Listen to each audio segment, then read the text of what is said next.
Hello, Kincaid. This is your father's uncle, and I'm here to tell you something about wireless power transfer, since you asked the question. So this is my lab at the University of Maryland, and I'm a physics professor here, and I'm going to tell you a little bit about wireless power transfer since you asked. And it's a really cool topic.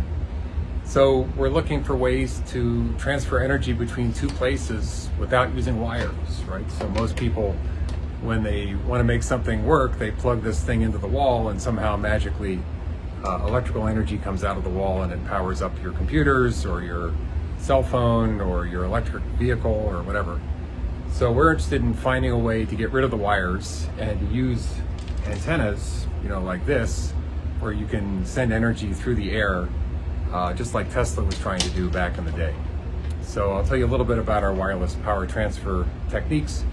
We have two of them, and the basic idea is that we work inside like an enclosed region, right? So like this room, for example, or this box here. This is a big empty box that has metallic walls on it, and we use this as a scattering environment. So we send waves inside this system using antennas similar to the one I showed you here. We send the energy into this box, and it moves around inside the box in many different directions, many different ways. And we design the waves that we put in there in such a way that they come together at one particular point at one particular time. And they use this thing called superposition, that waves of the same frequency but coming from different directions can all come together, and their amplitudes can add and add and add and add, and at some point they can be very intense when they add up all together. And that's called constructive interference. So we design waves to go into this big empty box here to come together in one place at one time with very intense, very high amplitudes. And that way we can design a device that would sit there and just accept that energy and basically transfer it without any wires in the system. But we have to use waves. We have to have waves kind of reverberating around inside this system. All right. The first wireless power transfer technique we use is called time reversal technique. And in this case, we have an object that's somewhere inside this box. So it could be anywhere inside. This is a big empty aluminum box here. And so it sends out a very short pulse of radiation. And that sends radiation in all different directions inside the box. And then typically we will just collect that radiation by putting an antenna at one point, on the wall of this box. And we'll collect that signal using various kinds of instruments like this one here. And we'll collect that and record it. And then after all the waves die down from that initial burst of signals, we'll then take the signal that we recorded in this instrument and actually play it backwards in time and put it back to the same place where we collected it and send it into this big empty box. And then those waves then follow the same trajectories. They still bounce around, but in the time reverse direction.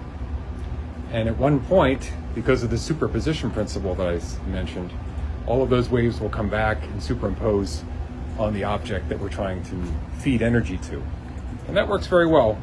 We have a patent on that. This is the US patent that is using the fact that you can have wireless power transfer with this time reversed electromagnetic wave propagation. It's a pretty cool idea. Okay, our second idea, which we just got patented recently, is to use something different, which is to again measure the properties of our empty enclosure or room or whatever with this instrument.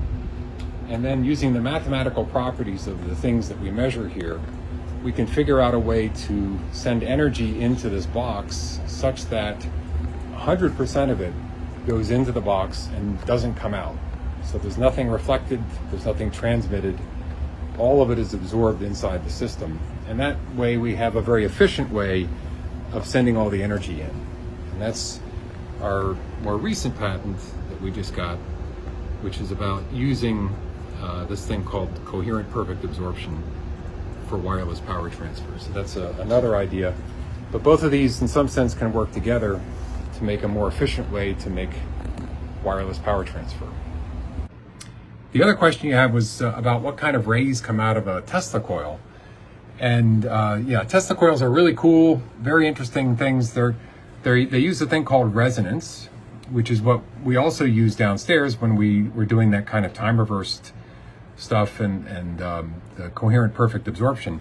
So resonance means that there's some kind of a mode of the system which can be excited and has very large amplitude oscillations of the electric and magnetic fields inside the enclosure. And it's a really cool thing because it seems like you put a little bit of energy in, but somehow it seems to grow. It seems to get magnified by the resonator.